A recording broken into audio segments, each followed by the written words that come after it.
Lo tahu nggak, bentuk badan itu nggak harus ke gym bro. Hanya modal latihan di rumah pun kita masih bisa memiliki badan yang bagus. Latihan di rumah mana bisa maksimal bang? Bener, kalau lo hanya mengandalkan beban tubuh. Tapi gua nggak punya alat bang, mau beli juga nggak punya duit. Makanya lo kreatif bro, seperti gua. Gua nggak modal sama sekali buat alat workout gua ini. Yuk kita review alatnya apa aja bro. Dan nanti gua bakal jelasin latihan gua masih bisa maksimal dan cara gua progressive overload. Ini untuk weighted pull up ya bro. Dan gua tuh juga punya pull up bar di rumah. Dan ini gua juga buat sendiri tanpa modal sedikit pun. Beban yang ini biasanya gua buat latihan tricep bro. Dan ini cara gua tambah beban. Gua juga punya beberapa stick atau bar bro. Jadi gua bisa ganti-ganti variasi saat latihan tricep. Dan ini ada Dragon Air 30 liter bro. Biasanya gua buat latihan back sama latihan chest. Dan itu cara gua tambah beban. Gua juga punya beberapa alat bantu tarik bro. Jadi gua bisa pakai beberapa grip saat latihan back. Dan saat latihan chest biasanya gue lakukan cable crossover. Gue juga bisa melakukan gerakan face pull saat latihan bahu belakang bro. Dan saat latihan otot dada, gue juga bisa melakukan gerakan incline untuk melatih dada bagian atas bro. Dengan bangku kayu reot ini, gue juga bisa melakukan shoulder press untuk latihan bahu. Dan ini dua pasang dumbbell yang masih gue pakai bro, 18 kilo sama 8 kilo. Dan ini juga gue punya barbel 30 kilo. Biasanya gue juga berlatih di dalam rumah bro, karena gue juga punya Polycatrol. Sebelum punya dumbbell, gua dulu push up pakai beban tambahan ini bro. Jadi tas ini gua isi air. Jadi itu bro alasannya kenapa latihan gua masih bisa maksimal dan gua tetap bisa progressive overload. Karena alat gua termasuk lengkap dan beban selalu gua tambah. Meskipun bentuknya beda tapi fungsinya sama. Progressive overload itu banyak caranya bro, bukan hanya tambah beban, memperbaiki gerakan, tambah rep dan set, berlatih lebih keras dari biasanya, berlatih dengan superset, itu juga termasuk bagian dari progressive overload. Meskipun gue kadang latihan di gym, tapi bisa dibilang badan gue ini 80% hasil latihan di rumah bro, karena gue jarang banget bisa gym. Karena gue sibuk kerja bro, dan gue harus nyempetin waktu workout setelah pulang kerja, dan di rumah gue juga masih banyak kesibukan. Itu sebabnya bro, gue buat alat sendiri.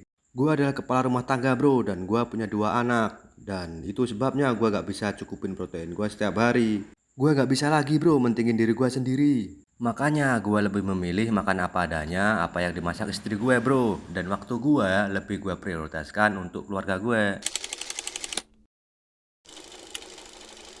Gue itu mulai bentuk badan dari kurus bro, BB gue 50 kilo. Awalnya cuma iseng latihan di rumah bro, push up, sit up, dan latihan bicep dengan batu bata. Tapi lama-kelamaan hasil itu makin terlihat dan disitu gue makin semangat bro. Setelah gue konsisten workout di rumah kurang lebih 6 bulan, akhirnya gue combo latihan di gym juga bro, untuk memaksimalkan latihan di rumah. Karena di rumah alat gue tuh masih terbatas. Jadi tujuan gue bentuk badan itu hanya ingin mengubah diri gue dari kurus menjadi lebih proporsional versi gue sendiri bro. Jadi lebih bagus kalau pakai baju dan lebih atletis gitu. Jadi gue itu nggak ada tujuan ingin menjadi atlet ataupun terjun ke body contest bro. Buat kalian yang baru ingin memulai bentuk badan, kalian harus menentukan tujuan kalian bentuk badan terlebih dahulu. Jika kalian punya tujuan yang sama seperti gue, kalian tidak perlu terlalu terobsesi memiliki badan seperti para atlet. Kalian harus punya goal sendiri bro. Tapi jika tujuan kalian bentuk badan ingin menjadi atlet dan terjun ke ajang persaingan body contest untuk mencari prestasi, silahkan lakukan yang terbaik. Badan bagus itu gak harus seperti para atlet bro, karena mustahil kita memiliki fisik seperti mereka.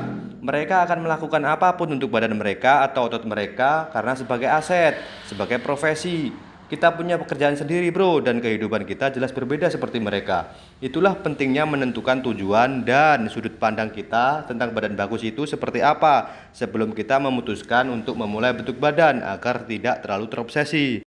Dengan semua keterbatasan gue masih bisa bro memiliki badan seperti ini. Meskipun gue makan apa adanya, protein gak tercukupi setiap hari, gak pakai suplemen apapun, dan berlatih di rumah dengan alat seadanya. Gue masih bisa memiliki badan seperti ini bro, dengan terus konsisten, berlatih keras, dan jalani dengan senang hati. Gue bisa, tentu kalian juga bisa, bahkan bisa lebih baik dari gue bro. Jika kalian bisa jaga makan dan cukupin semua nutrisi, itu akan lebih maksimal hasilnya. Tapi jika kalian gak mampu, kenapa harus dimampu-mampuin atau dipaksain?